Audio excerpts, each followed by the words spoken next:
This is our league, and this is your league. Broadcasting from the 55-yard line in Japan to the shores of the Great White North and everywhere around the world on Gridiron America Radio and the Sports History Network.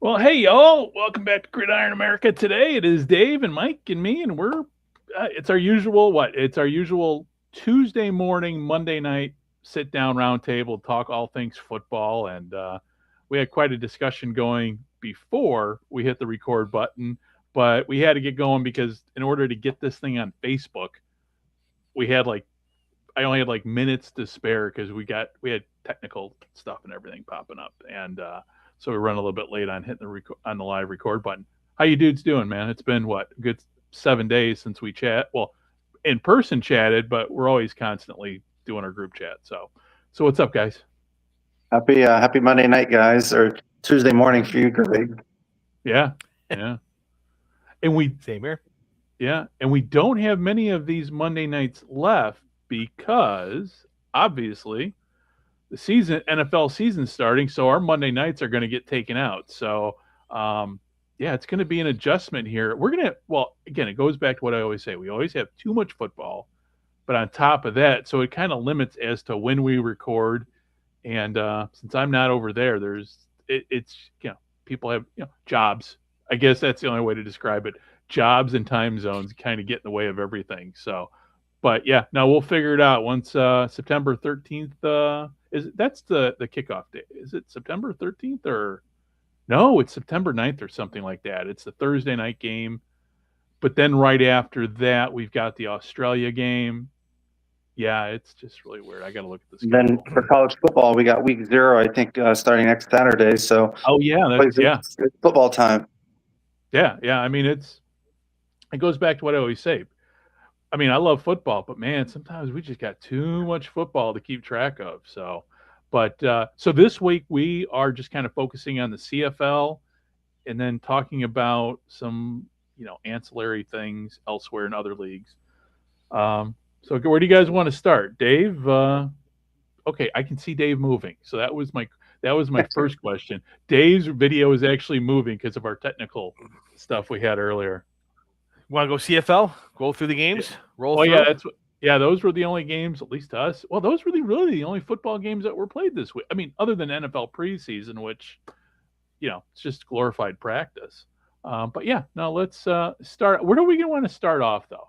I mean, we could go half dozen ways, but I'm thinking I'm gonna let Thursday. Let's start with Thursday. Go Thursday, Friday, Saturday, Sunday. Just roll through.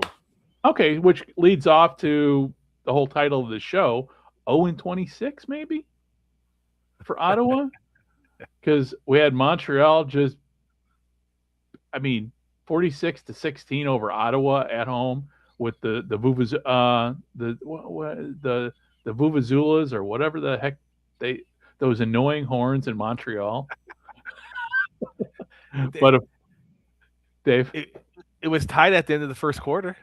Yeah, well, that was that. Yeah, that was the thing when you were texting me because I came in late to the game. I'm like, hey, what happened? Like, oh my god, no. I'm actually pulling up the box score here as we talk. So, so Dave, lead us off here. Let's talk about the game. Another impressive showing by Montreal. That's why they're 9-1 and the best team in the CFL right now. Once again. It seems like Ottawa is playing 2 men short on every play, and that's what it feels like. They're I want to say each week they're getting better, but they have so much farther to go than everybody else. Yeah. They actually They actually got 100 yards rushing for the first time, or at least I think the first time in a while. They just couldn't. Montreal was a well-rounded team, and Montreal did what we expected, minus a possible pitfall of taking Ottawa not serious enough, which may have been what the first quarter was, and then Montreal, the second and third quarter, just put the hammer down and put the game out of sight for them. I mean, there's not much more for me to say. I know Mike's got some good notes as well, but well, when you have the best team playing the worst team, it shows you the difference that these two teams have. I mean, is this going to happen every week to Ottawa? No, but it just shows you where Montreal is in the league at this time. Yeah. Mike? Yeah, Dave, I think you hit it right on. I think games like this, you're really seeing one end of the spectrum to the other as far as the best and the worst teams across the league. And I think it says a lot about the CFL as a whole. You have a winless team versus the league's best team, which has won 90% of their games now to this point. And then I was looking at the Vegas odds just a little bit ago. The number one, number two players right now for the most outstanding player award, Davis Alexander and Tyson Philpott. So it's not a coincidence. Those guys are rolling on all four cylinders. Davis Alexander to this point has 3,400 yards, 20 touchdowns, and just 2 interceptions. And then Philpott's got. I didn't realize he only had 2 INTs, and it's midway through the season. Well, and then Philpott's got 83 grabs for just over 1,200 yards and 9 touchdowns. So there's a lot of football left. So I'm sure those numbers are just going to keep getting better. And I think we're going to start seeing more of a separation from the contenders to the pretenders. And again, 0-26 at this point for Ottawa. I'm not ruling out. I know they brought in Jim Pop. So, I don't know what much of a difference he's going to make, especially at this part in the season. But, props to Montreal. And I personally, I wish that they rested the starters earlier in the game, but a win is a win. On to the next. Yeah. Okay, I'm going to jump around here because I want to save the best game for the last. So let's talk Toronto-Hamilton. Toronto winning 39-20 over Hamilton. I know we had a group chat going during this that it looked like Hamilton might maybe make a game of this, but with the final score obviously says otherwise. And we did have someone popped in with a little mention in the stream. Only one CFL team has ever won one game, and that was in 2003 from Chris K789. It's hard to go this long without a win, and that's absolutely true. Chris, thanks for watching. Chris, thanks. Yeah. No, it's okay. Yeah. I was looking on the screen here. I'm like, wait a minute. His comment got cut off, but no, that's W at the end. The capital W at the end is where the is where the message ends. So no, Chris, thanks for watching, and thanks for commenting. And but 2000 and only one game, and that was. Wait a minute though, only one. No, hang on a second. And Chris, correct me if I'm wrong, and let's check our math here if you want to chime in. But I thought Ottawa, the Redblacks, went one, and didn't they only win one game in their inaugural season? I don't know the answer to that, Dave. Good question. I don't. Yeah. But Chris is right about and that 2003. But I thought that the Ottawa. I'd have to look that up. So, so go on. Yeah, go on, Dave. Well, go on. Continue what you were saying about the Hamilton game, and I'll look. It's definitely in the 18 game season because you had Saskatchewan go 1-15 in 1959. Right. But that was the 16 games season, and then you had Winnipeg in 64 go 1-14-1. So the worst in an 18 game in the modern day, 1-17 was Hamilton in 2003. Okay. Because they have that modern time before and after. So it's just one of those. It's just so. So Chris is right. But I was just again, I'm approaching 60, so it's thinking, well, maybe I misremembered something. So no, Chris, thanks a lot for chiming in. And hey, anybody who's out there watching, either on the live stream or later on this thing when it's on YouTube, feel free to message us and correct us if we are wrong, because I've been, just ask my wife. I've been known to be wrong quite a bit. But yeah, check our math, and if we're wrong about something, because we are on the Sports History Network, and here facts do matter, but occasionally we get stuff wrong. So Chris, thank you very much for tuning in and watching.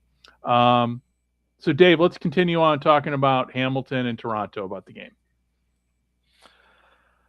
My first, I would say my overall review of this game was wet. Holy cow, did it rain? That was incredible. Kudos to the field goal kickers. Kudos for both Chad Kelly and Trey Ford for being able to throw in that, running, holding on to the ball. It was very impressive to see the ability to hold the ball as well as everybody did, because you can see every time Chad Kelly dropped back, it was like, ooh, is that ball going to fall out? Because it's just like a monsoon. It was crazy. Yeah. But I wouldn't necessarily say that Trey Ford had a bad game. They just didn't match. You knew Toronto was going to come to this game going to score points. Now Hamilton has a very good defense. It was going to be one of those things where will Hamilton be able to score enough, and how much will Hamilton keep Toronto in the game? And at the end of the day, Hamilton didn't get their running game going, which kind of hampered them from moving the ball consistently all day. And once again, Toronto was able to move the ball up and down the field, and they had a running game, which was very surprising. So for the first time in a while, they actually were able to. Yes. Yeah, Dave, real quickly, hold that thought for a second. But yeah, I was completely wrong. Ottawa won 2 games in 2014. So Chris, only one CFL team. So Chris, thank you very much for pointing that out and helping me go refresh my memory on the CFL history, on the CFL history book. Dave, back to you. No problem. But Toronto played the game that they needed to play as well. They needed that win. They needed to get that separation if they wanted to. Obviously, they're not catching Montreal, but solidify their spot as in second place. And they ended up scoring more points at the end of the day, which is very cliche, but they did. And if Toronto can keep the ground game going and turning the running game into a plus instead of a minus all year, they're going to be competitive through the second half of the season. If they can continue to run the ball, they'll probably give Chad Kelly some more time. Instead of teams dropping back 8 or 9 players, they're going to have to keep some guys closer to the line and look for that run. But other than that, I thought it was a very impressive Toronto win in a tough weather conditions. Yeah, Mike? What a game. We had an hour rain delay, 59 minutes if we're counting. Chad Kelly, 289 yards. Trey Ford at 356 yards. Combined, they had 3 touchdowns. It just so happened that Chad Kelly threw all 3 touchdowns. So the difference was definitely quarterback play. It helps for Toronto that Isaiah Smith had a yard short of 100 yards for the game. But again, you can throw for 356 yards, but if you're not producing any touchdowns to go with it, it really is for a losing cause. So I feel like they're on the right path. I believe in Trey Ford. But again, consistency, and at the end of the day, from an offensive standpoint, you got to get in the end zone, and that's what they struggled with. So in a game like that, quarterback play is always going to be the difference, and this was no exception. I think Chad Kelly's fallen off as far as most outstanding player. That goes without being said, but in a game like this, he was the better quarterback, and that made the difference. So, okay. And Hamilton was that? go ahead. Go ahead, Dave. Sorry. Were they talking about? Did I see that Bo Levi Mitchell? There was he was getting some throws in. He was. we got to Bo Levi Mitchell spotting. Yeah, they were talking about on broadcast just about him. He really believes he'll be back this year, which is wild after what happened. Really? But yeah. Really? Well, we'll see. They need him back quick because there's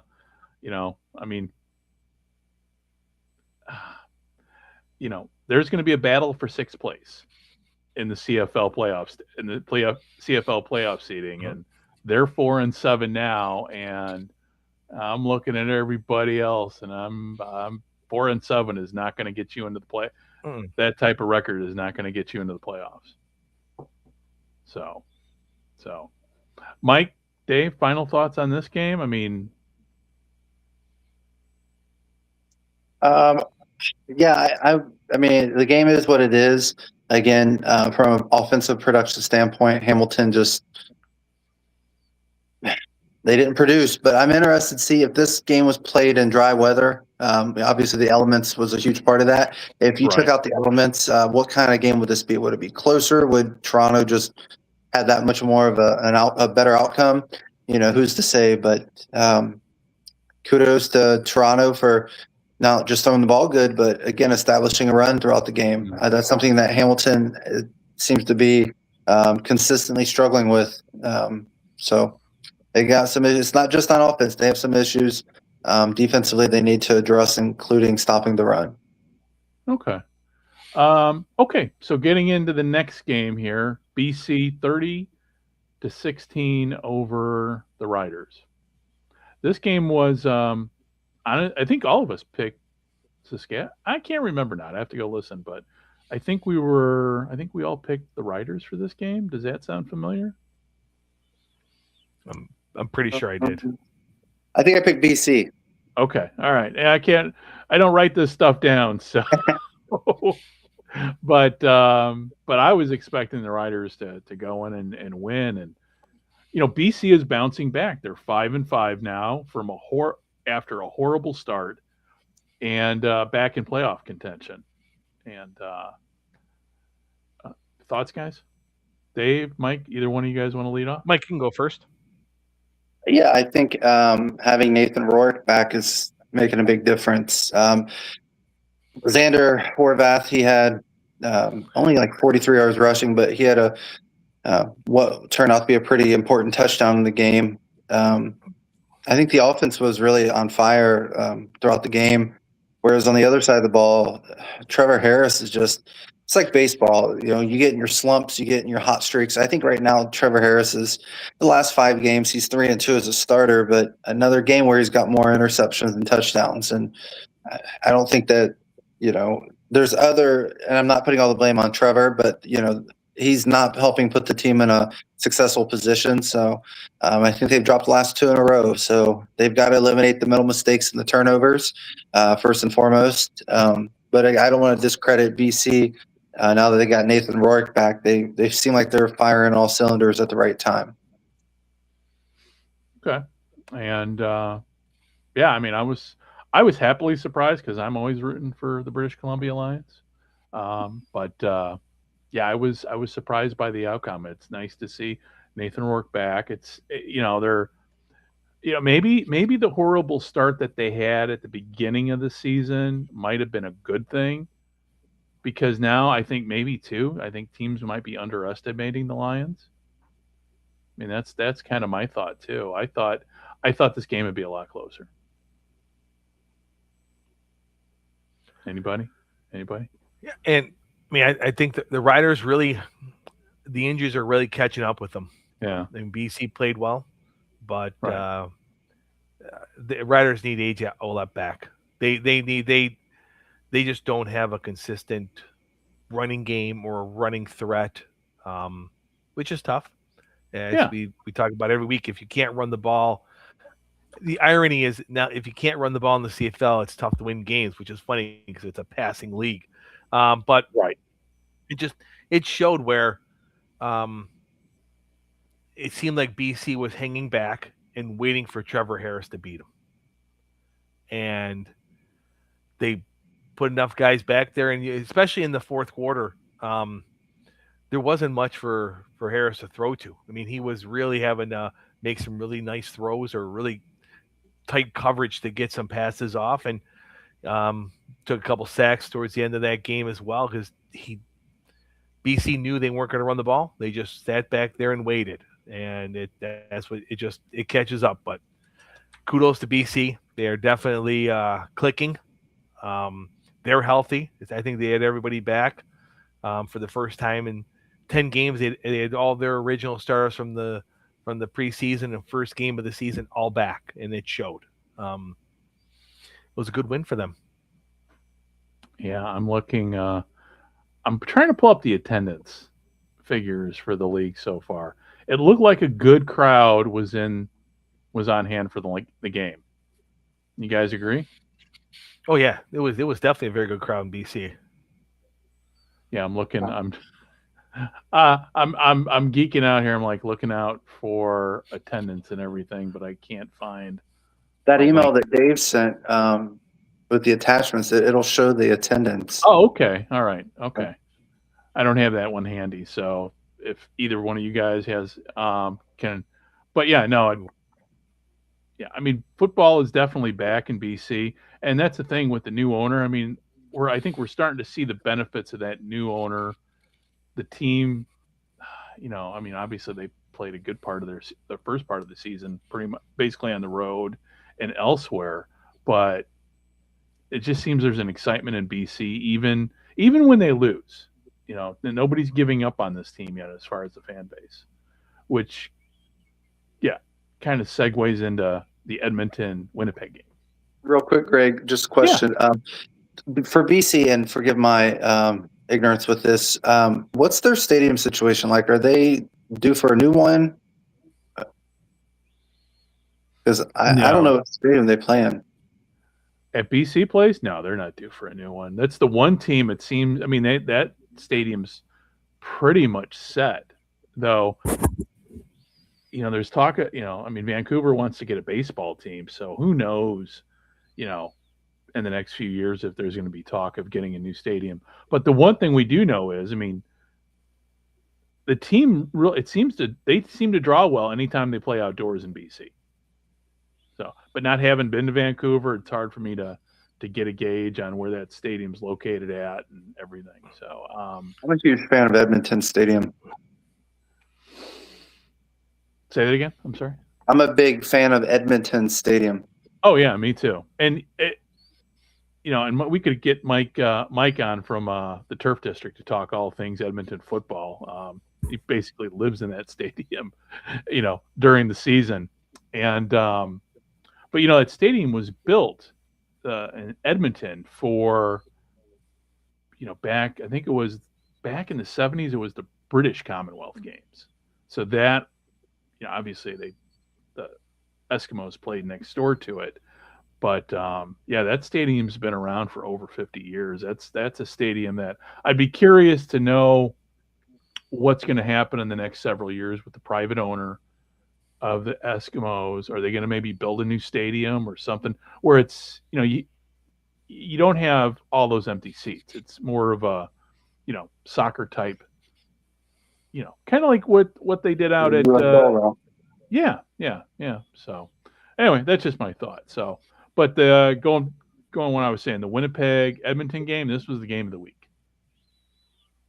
Mm-hmm. Yeah. And they had a little over 30,000 people in BC. They did. Okay. Yeah.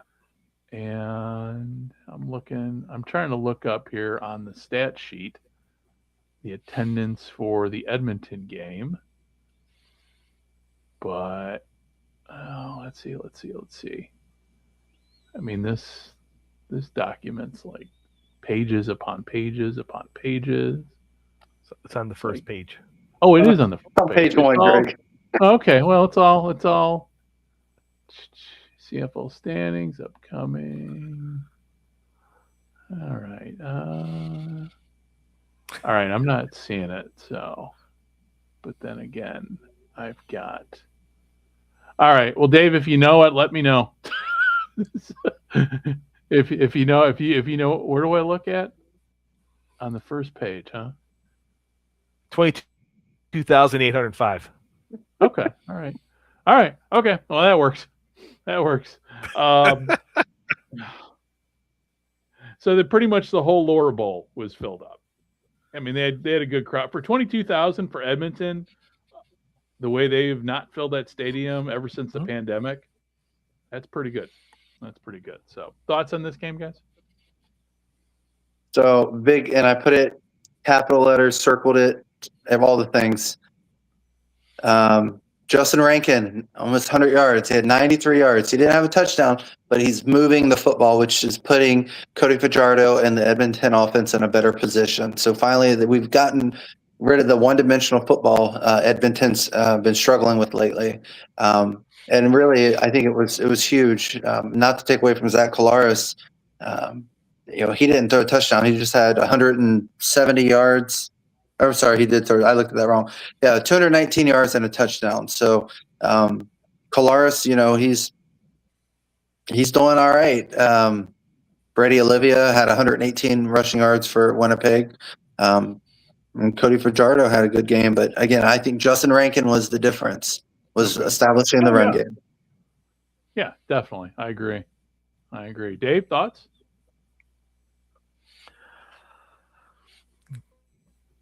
Winnipeg kicked 4 field goals. Edmonton kicked 3, scored more touchdowns, and that's what wins the games. I mean, it's lame, I know, but the John Madden School of Football. If you score more points, you're gonna win the game. Boom! I have one more. I have one more for you. Yeah. If you have the ball on the last play of the game and you kick a field goal, you can win the game too. Yes.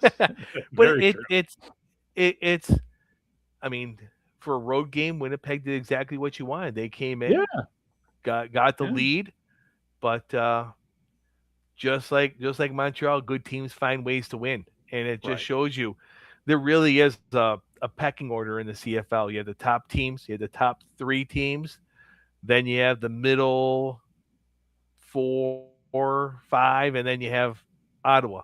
But it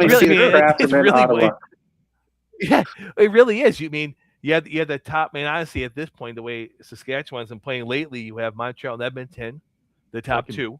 Right. It's like Moneyball. And then you have Saskatchewan, you have British Columbia, Winnipeg, Toronto, Hamilton, and then you got Edmonton. You got Ottawa. I'm sorry, Ottawa, and an expansion team because they both have the same amount of wins. Yeah, true. I mean, the expansion teams actually got a better winning percentage at this point. At least, I mean, but I mean, I think looking at these 4 games, it always comes down to the matchups, and you're gonna have Edmonton found ways to run the ball that once again it feels like this has been a conversation for a couple years now. Winnipeg is getting older, and every week they're getting even older. And you're seeing teams do what you haven't seen to them before. I mean, you haven't seen in the past Winnipeg gets a lead, they don't give up the lead. And now you're seeing Edmonton coming in, running the ball successfully, almost getting 5 yards a carry every time Rankin runs the ball or Fajardo scrambles and he gets some yards. And they're just moving the ball and getting the next first down and getting the next one after that. And for the game, Edmonton was at 60% on second downs. And you're going to win.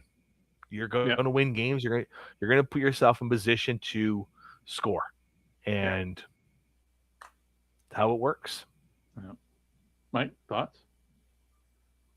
Yeah, I think Dave said it best, and kind of jumping ahead a little bit, but I'm just looking at the standings right now, and I think the game that I'm most looking forward to is going to be this Toronto-Saskatchewan game.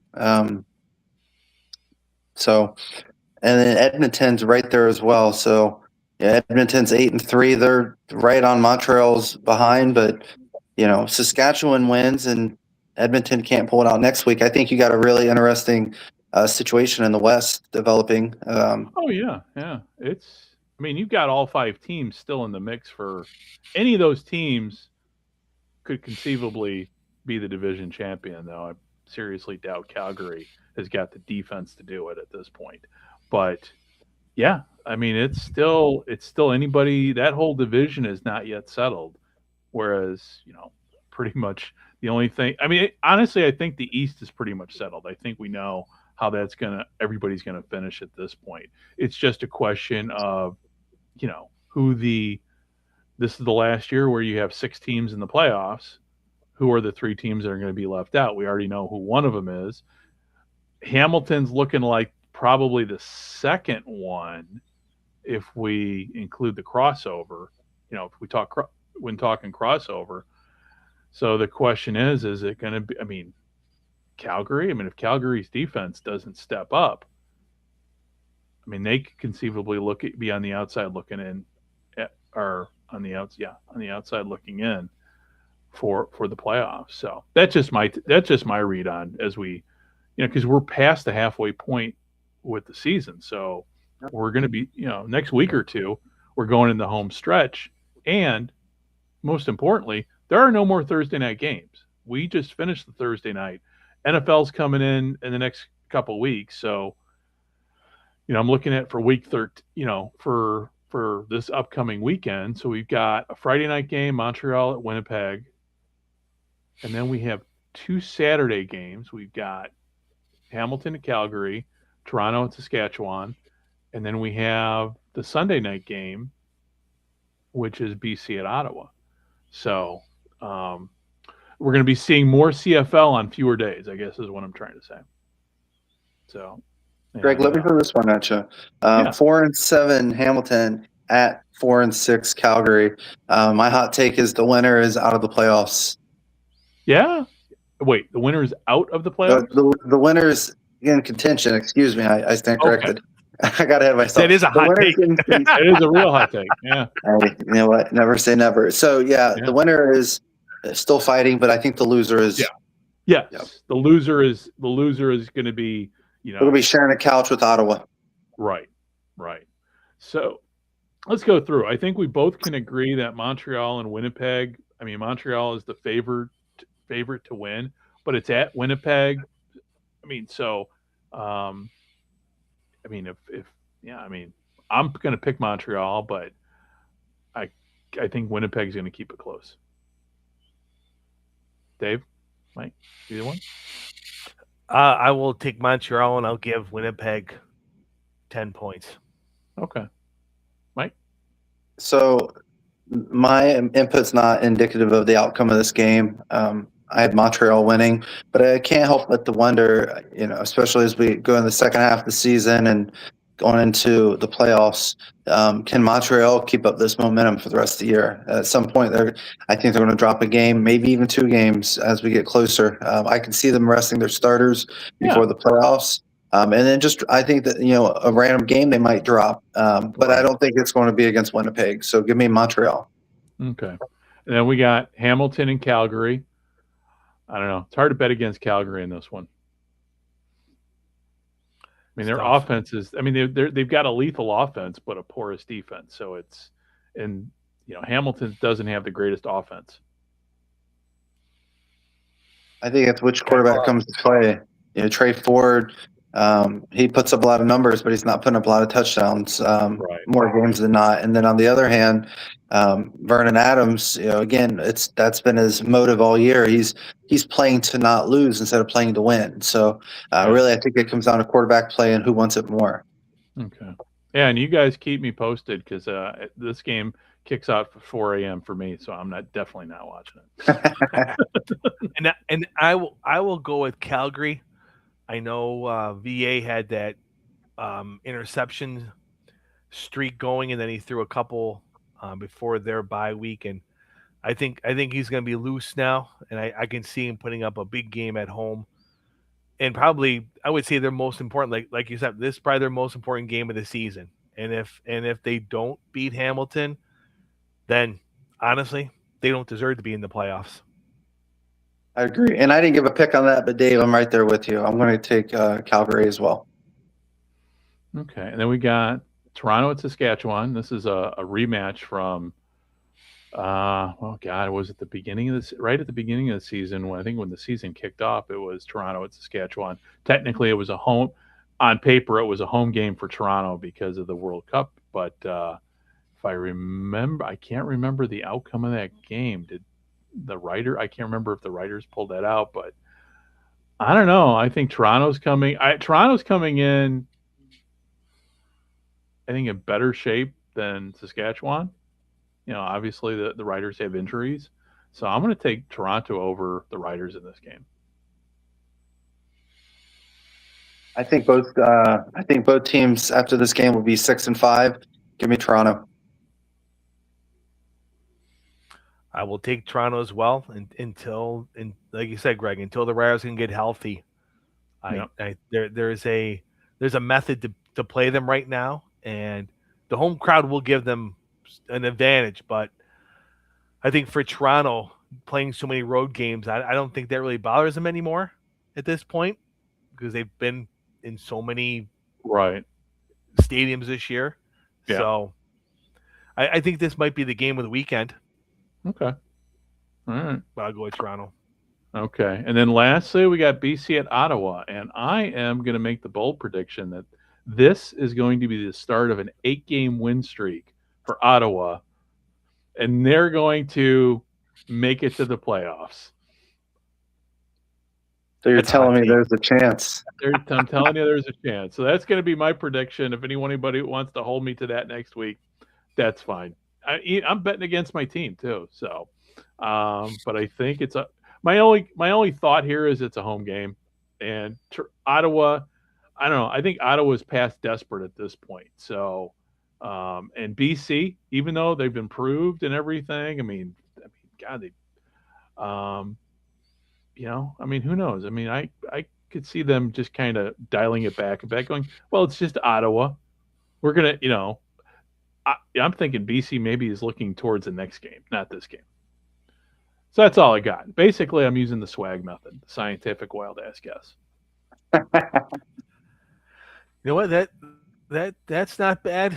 They play Montreal the following week, so that's a huge game for them to see where they are. And I will go with you and take Ottawa as well. Okay. I'm going to go based on their due, which is the worst way to do this. Right.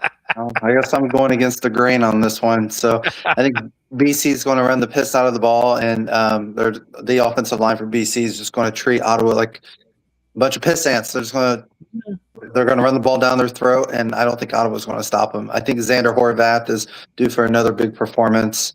Even you take Nathan Rourke out of the equation, with that defense, I don't think Rourke needs to throw the ball to get 355 yards again. I think running the football and establishing the run will take care of Ottawa.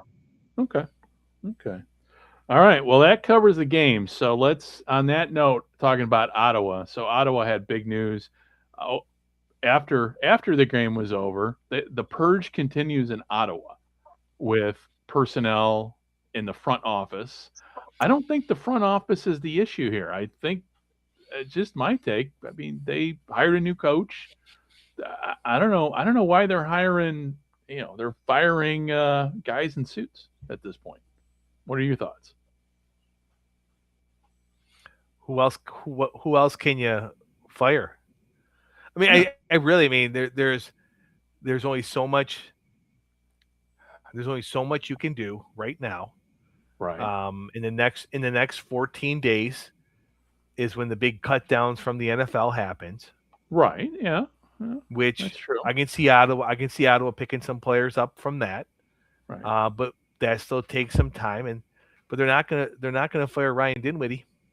Right. Well, and they're bringing in Jim Pop as senior football advisor. I really don't know what the hell that means because, Jim Pop knows how to win, but so does Dinwiddie. I don't get the method to the madness here, or is it just they're doing all this is just out of sheer desperation, which That's what it feels like to me. I think to me, the latest hire was someone to bring in to lay the groundwork of who they're going to put around Dinwiddie moving forward.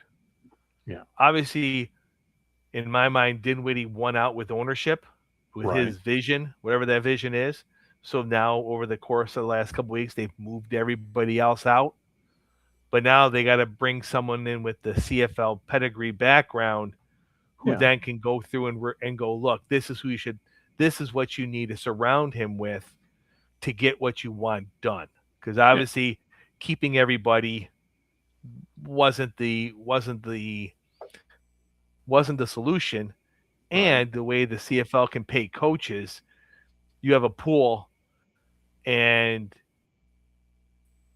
I think they have to run out some of these contracts. It seems like Dinwiddie kept a lot of the Ottawa staff because they didn't have the money to fire them all and hire everybody. So I think what you're going to see is over the offseason is a big staff turnover based on contracts expiring and allowing the move of moving forward with more assistance from ownership to Dinwiddie getting who he wants coaching and then getting that next level with players. And hopefully it doesn't take 4 or 5, 6 years to get to where they want to go. Okay. All right. Well, Mike, thoughts on this? Yeah. So my opinion is, I think when you see moves like this within the organization, I think ownership's trying to save face by getting rid of certain coaching staff personnel, front office personnel. But there's an old saying I heard all the time, and I live by it. A coach's responsibility is to put the team in the best position situationally to win the game by calling the correct plays. The player's responsibility is to execute whatever play is called. So, they're making a lot of front office moves and coaching staff moves, but it doesn't matter who's calling the plays. I mean, it could be Bill Belichick or Anthony Calvillo or anyone else. If the players aren't executing, it's back to square one. So, and I don't know what that means as far as in the off season, trying to go after maybe high profile free agents, doing their diligence in the more diligence in the draft. But again, it really comes down to your player personnel. Jimmys and Joes, not X's and O's. Mm-hmm. Yeah. So it's. I mean, I don't know what Ottawa does at this point. I mean, they've got to. I mean, realistically, they're pretty much out. I mean, realistically, we're in next year mode for Ottawa. I mean, hate saying that, but next year there's, everybody's in the playoffs next year. Conceivably everybody could be in the playoffs because, you never know with the way the playoffs. You don't know if that last game of the year is going to be a playoff game for one team, either in or out. So conceivably, you could have every team in the playoffs, but that's a whole nother discussion. So, okay, so enough about the CFL. Let's kind of move on here. Let's talk a little NFL. Let's talk our fantasy football league that we're trying to get going for our little group here, the Universal Gridiron Association. So right now, nobody's on the live stream because, we've got, we're slowly making a dent in live stream, but by the time this comes on, everybody's pretty much wrapping up the day and going to bed. So that's part of the reason why we don't have as many live stream viewers, because of the time zones and everything. But we've got it's called the Universal Gridiron Association. We've got, Mike has yet to sign up for it, but he will. But it's an 8-team league that, I'm going to put the link. I'm going to put a link to first off, before I do that, before I even post a link, because God only knows how many people sign up, or it could be somebody on Facebook recently that has been trolling the shit out of me because he didn't like the fact that I borrowed. Mike, you know what I'm laughing about, right? Sure do. Am I getting roasted in his group, the Retro Sports Renegades group? I don't think you're getting roasted. Okay, you didn't see my name pop up. So anyway, long story short, one of the picks that the guy that's running this site got from somebody else. I grabbed from his site and posted it elsewhere. And this guy's been on a crusade against me, doxing me and all that kind of all kinds of, yeah.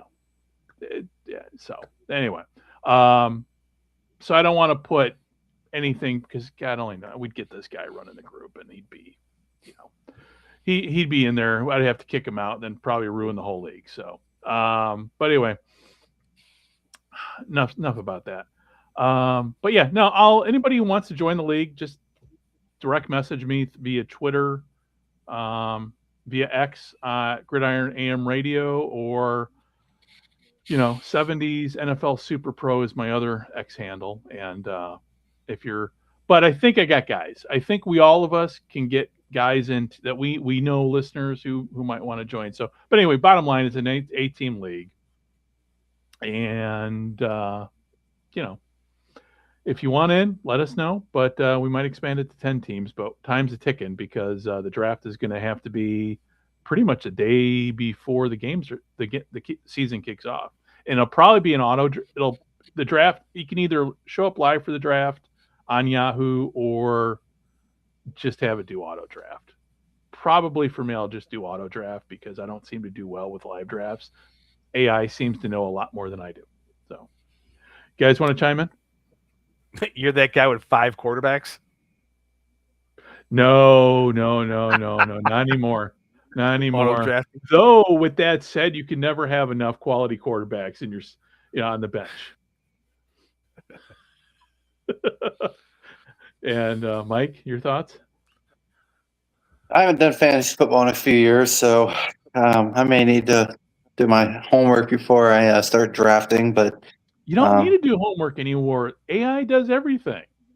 AI, I'm an old school paper and pen type of guy. Watch the game. You're the guy with like going to the Walgreens and getting all the fantasy draft magazines and I got to study. I used to do that all the time in the 90s before we got to this point where we are with the internet and AI and everything. And that was, to me, looking back on it, complete waste of time and money, because I always ended up, in a 10-team league, usually 9th. That's where I've only won maybe one championship in a true competitive league between friends and everything. And that was only because I wouldn't say I drafted smart, but I got lucky. Like Mahomes was there, grabbed Mahomes, had a great season, just little guys along the way. But the key thing is, I think with any good fantasy football team, is the key is your bench, because without a solid bench, as Jamar Chase proved to me last year. I did step away from the paying ones. I was in a couple with my rugby buddies and teammates, and the 1 year that I made a trade right before the deadline, I had I think I had Aaron Rodgers in his heyday, and he got hurt, and I was in first place, and I traded a wide receiver for Drew Brees, and offline, I offered the guy $25 cash for the trade. And then I told him, I go, look, if I win the championship, it'll be $50 because I won $400. And the 50 would have paid for his entry. He would have played for free. So he ended up taking the 25. I ended up winning the championship. And that kind of ended my career in that league. It wasn't a lot of bitter people about that, but it wasn't not part of the rules. But then they changed it to commissioner had to approve your trades. Well, do you ever see the TV show The League? I didn't like it. I saw a couple episodes. Really? I wasn't a fan. Yeah, I just wasn't. That was the whole point. The best part of that show is all the buddies were trying to screw each other on trades. So Dave's the reason why there's rules. He's probably the same reason why there's a caution coffee hot on the McDonald's cups.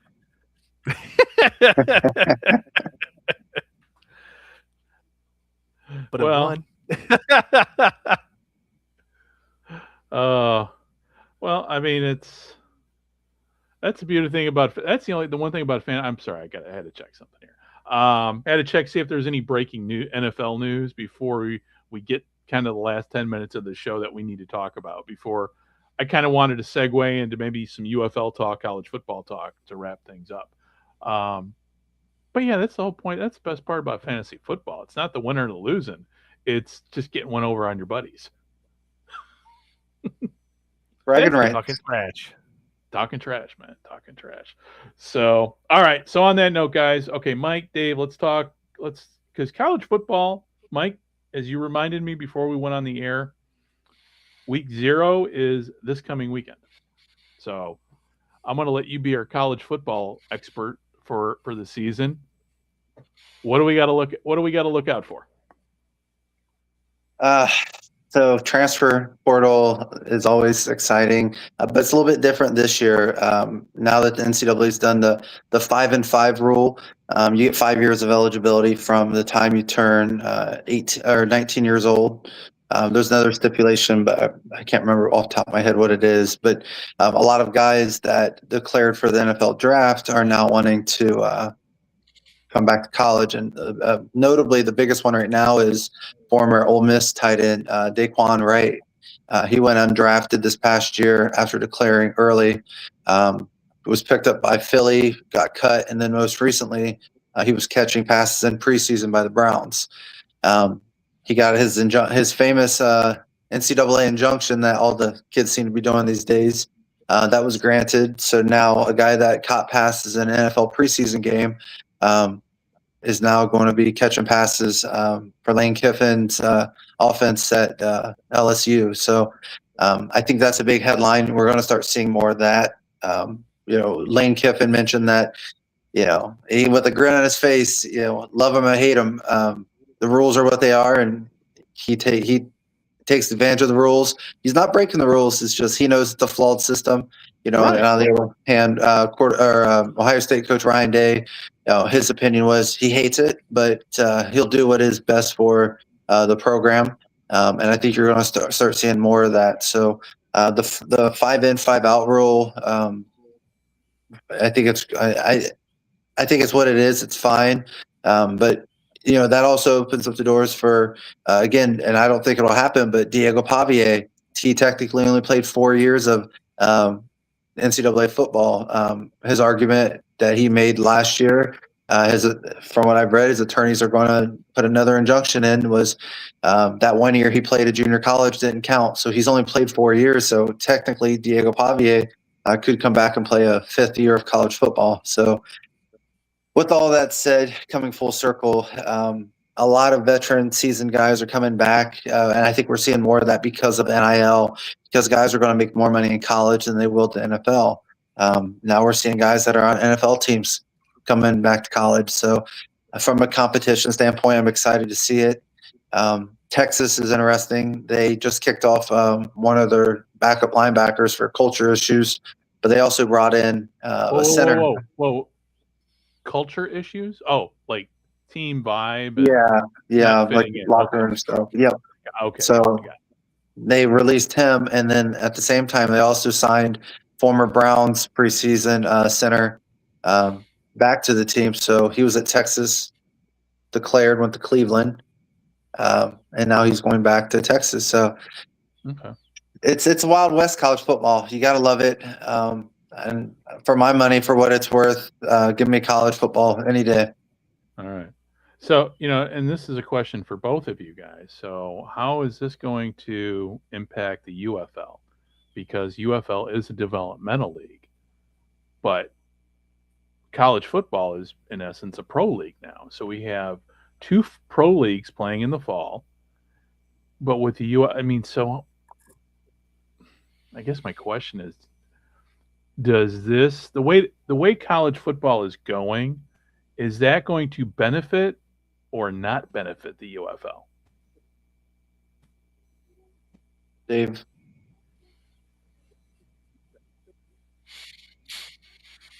thinking. Were these players we talking about? Were these players who are looking for their 5th year going to play in the UFL anyways? Okay, that's a good question. It seems like there's a tier, just like there's a structure. You have certain players who are fit for the CFL, and you Right. have certain players who come from programs who are fit for the UFL. Right. And then you have these guys that the Diego Pavias fall under, where I made $4 million a year in college. I have no pro job. I don't have a pro job right now. Do I want to play for $65,000 in the UFL? Do I want to play for $85,000 in the CFL and play more games?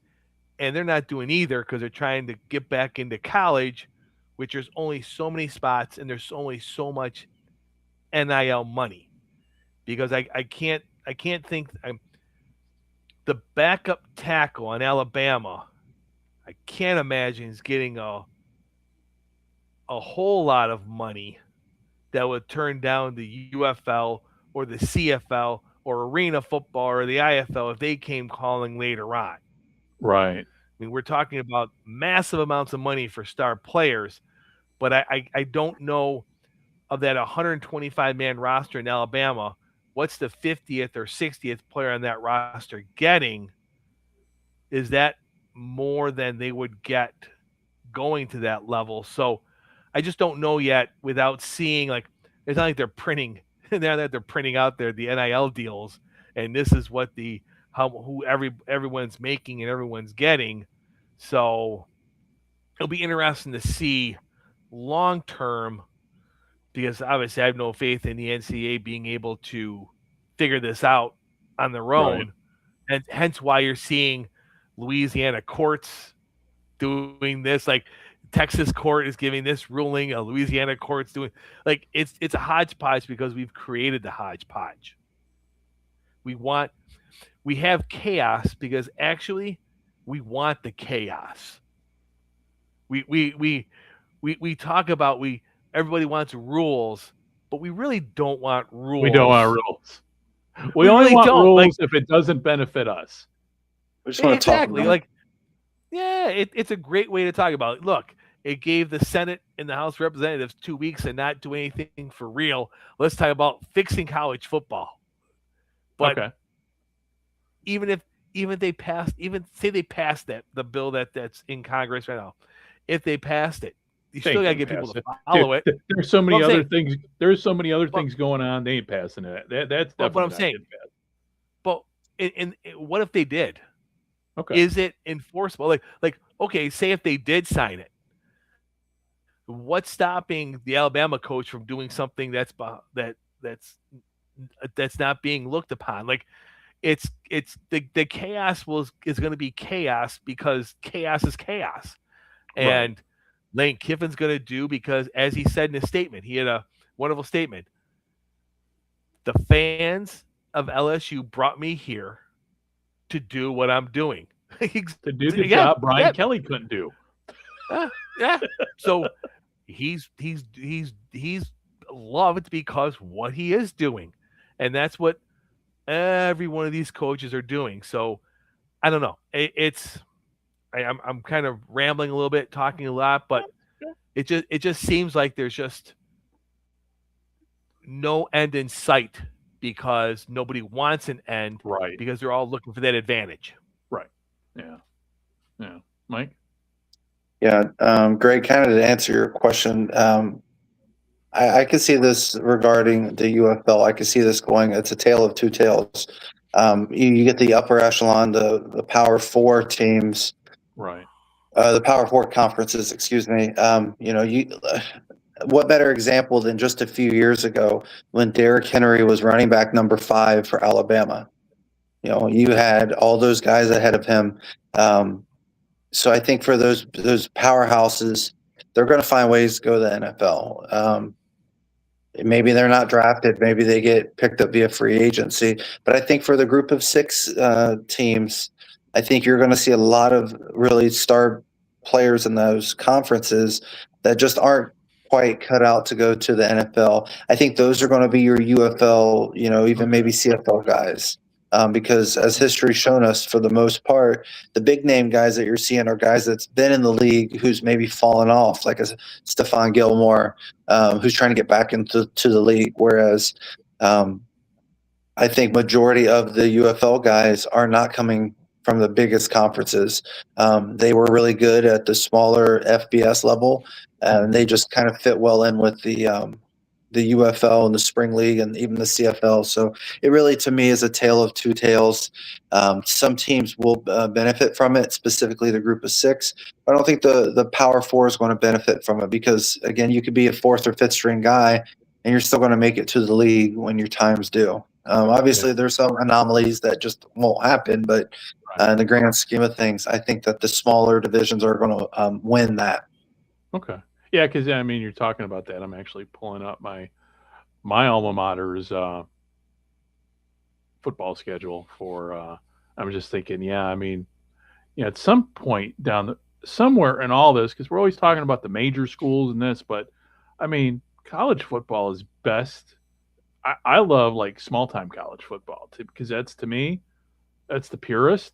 And these guys, I mean, yeah, a lot of them are on scholarships and everything, but the education part of it still matters because, I mean, you go to, the division again. I always use Division 1 AA because I went to a Division 1 AA school back when we called it Division 1 AA.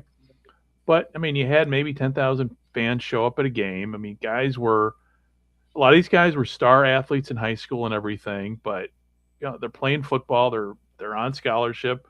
They're going to classes. I mean, Brian Cox, classic case in point. I know Dave hates me to even bring up the name because he's a Bills fan. But I mean, I just remembered, star like David, star like Brian Cox played for the Dolphins all those years. He played small time ball at Western Illinois, and I saw him going to classes all the time, and so I mean, people we're always talking about the big schools and the NILs and all that, but at the smaller, people forget that there's a lot of football being played beyond that at the lower divisions. So, but yeah, that's a discussion we can have for probably maybe the next step as we get into college football. Talk more college football. Talk more about the smaller schools. So, to wrap things up here, let me ask each of you in terms of who is because I don't think we've ever even talked about this. Who is each of yours, the college team that you're a fan of, alma mater of? I mean, who is your go-to college team? And I'll start off. I'll go. I'm Navy and Western Illinois, and then maybe any other Illinois school in there, even Northwestern. So any Illinois-based school, I'm usually kind of always rooting for. But yeah, for me, it's Navy and Western. Mike? I mean, Central Ohio roots, growing up in Columbus and Marysville, Ohio, which, fun fact, if those listeners out there didn't know, if you're in North America and you're driving a Honda, it came from Marysville, Ohio. So hometown of yours truly. Really? Yep. So Marysville, Ohio is the North American manufacturing plant. They do have some smaller ones. I got a friend of mine that works at that plant. Okay. Yep. So you already know. So obviously the FBS level, through and through, I'm a Buckeye, OHIO. But on the smaller levels, Division II, Ohio Dominican, they're based out of Columbus, and Division III. We were just talking about the smaller schools. Division III, they don't have athletic scholarships. If you're on scholarship, it's academic. And for me, it's got to be Wittenberg University. Go Tigers! So. So I keep it in Central Ohio, but first and foremost, scarlet and gray all day. Go Buckeyes! All right, Dave. Oh, I grew up a huge Notre Dame fan. Okay. When are they going to join a conference? Hopefully, never. There's no need. Never. Because they have their own TV contract. Yeah, I was going to say, why lose money? Why lose money? They get their own playoff spot, right? Yeah. Yeah, I mean, and look, I grew up a Notre Dame fan. I watched all those games back in the 80s and the 90s. I don't watch them as much as I used to. I don't necessarily follow a team anymore. I pretty much follow the game, and I like watching games. Right. But it's just, I don't know. It's just one of those things where over the time, I stopped watching. It just, I don't know. I have no affiliation. I grew up in Buffalo. I live in Rochester. Okay. We have UB, which had one good season, and my college was Division III, and we weren't very good. So I'm like, nah. Okay. All right. Okay. Well, I didn't know that, so that's why I brought this up, and talking about. I just had a thought here in terms of like the small college. Oh yeah, like in Illinois, talking about Division III. I mean, there's a lot of. And the thing is with a lot of these schools, because of the financial, because a lot of things happening in higher education with funding of colleges, declining enrollments. A lot of these programs in the next 5 years, next 5 to 10 years, slowly are going to start going away. The pandemic did a lot of that too. Pandemic did a lot of that, and now I'm thinking that I guess if I had to pick a Division III school, not an NIA school because that's a whole nother but it would be the University of Chicago, and which people's like they've got a football. Yeah, they brought football back many decades ago, and it's all those guys are. I mean, it's the Harvard of the Midwest. So I mean, these kids are smart as a whip and playing. They truly play for the love of the game because they're not playing for scholarships. I mean, they're playing because they love it, and they're still paying the full freight with tuition and all that stuff. So. All right, so guys, on that note here, we'll wrap things up here. Hopefully next week we can talk some X League because I know X League is going to be ramping up for the fall part of the season, and hopefully we can get. I don't know. I don't believe Parker is watching. Hopefully we can. I'm trying to get our NFL, our XFL, not XFL, our X League documentarian to join us. Hopefully for next week, I'll be reaching out to him to see if he can join us, talk some X League ball, and tell us what he thinks we need to watch for with the upcoming X League season. But with the X League, the way it's been going, just from the way the standings are right now, some surprises. The Obic Seagulls look to are very determined to win the Rice Bowl championship this year, and it's been interesting looking at the X League standings with X League Premier to see in the 11-team league who is leading the pack. So be curious to see if the teams that are entering the fall season in first place end the season in January in first place. So final thoughts, guys, before we wrap everything up? Obic over Jiu-Jitsu and the Rice Bowl. I would, you know what? I would not bet against that. And Dave? Will the NFL make a statement on the 49ers owner who is hell no. in Ohio? Oh, hell no. Hell no. Hell no. Hell no. Hell no. Yeah. Yeah, I got to get caught up, man. It's a new week in the NFL. I got to get caught up on that after you guys go to bed and my day kind of gets started here. I need to get caught up on what's going on in the NFL. Because I saw that news. I go, oh, it's going to be it's going to be an interesting week. Small little Rust Belt city in Ohio, Palestine, Ohio, of all places. You're a big high up in the 49ers organization, and you're in this little Rust Belt city in Ohio with $160. You can run, but you can't hide. Yeah. And Palestine. It's only sadly it's only claim to fame. Recent claim to fame. I misspoke with flame, but was that big train accident? The train derailment. Yep. Yeah. Now they got a different train wreck going on. Yeah. So, but yeah, no, we'll see what the NFL gives us this week in terms of headlines and everything. But I can't think. We're not talking about the Bears. No, we're not. No, I mean that's. Oh, geez. Well, the stadium. No, I knew this was going to drag. That's been going on for 60 years. And if the Bears were smart, they would deflect all the stadium talk and bring back the Honey Bears. If they were smart. Yeah, I mean, there's a lot going on in Chicago radio right now. Longtime host getting fired. Walter Payton's son, Jarrett, is moving to the Score, and that was the other news. You guys probably didn't even see that, but those were the alerts that I woke up to this morning. News from home, like, oh, that explains why he left WGN. So, anyway, on that note, hey, for all those who are listening and watching, either on YouTube and the podcast and everything, you can find us at gridironamerica.net.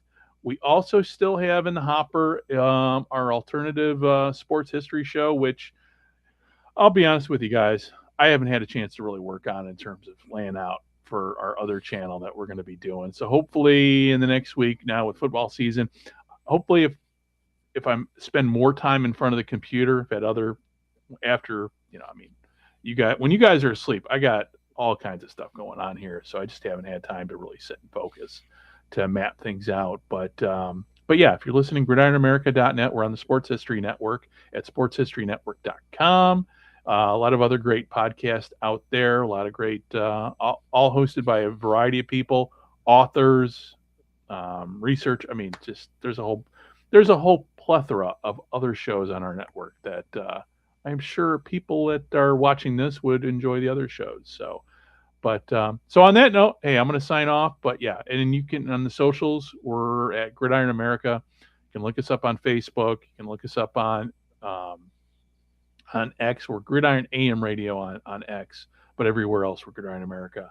And so, all right, guys. With all that said, you guys, we'll hang out. You and I, all three of us, will get together after we close out the show. And for everybody else who is watching and listening, thank you very much for tuning in. And we'll talk to you next week. Bye-bye.